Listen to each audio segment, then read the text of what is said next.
In this section, we'll discuss handling exceptions. Since system and runtime exceptions could occur at nearly any point in a normal program, the compiler does not require that the programmer specifically handle them or declare their existence. Additional exceptions beyond those already discussed, found in library code or written by the programmer that are not handled directly in a method but may be propagated outside of it, must be declared on the header of the method that is going to have that thrown.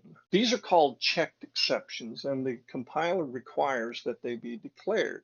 Otherwise, a syntax error will occur. If the programmer determines that a method can throw an unhandled exception, then the throws keyword on the method header is required, and then the name of the exception will follow it.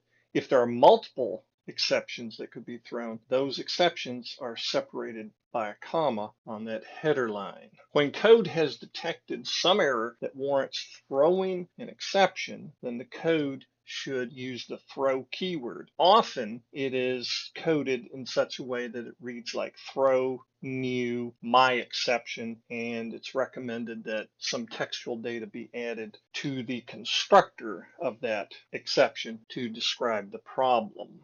Since an exception represents an unusual or unexpected occurrence, they are not normally expected to be thrown or handled during operations of the program. Again, they're exceptions. If no exception is thrown, the try block executes fully, just like any other compound statement, and control passes on to the sequentially next statement after all of its associated catch blocks. If multiple catch blocks are defined, when an exception is thrown, the first catch block that matches that exception will be executed. No other catch block will be. If two or more catch blocks match an exception, the first one is executed. This means that the catch blocks must be in the order of most specific to most general. If that's reversed, then the most specific one, which follows the more general one, will never match,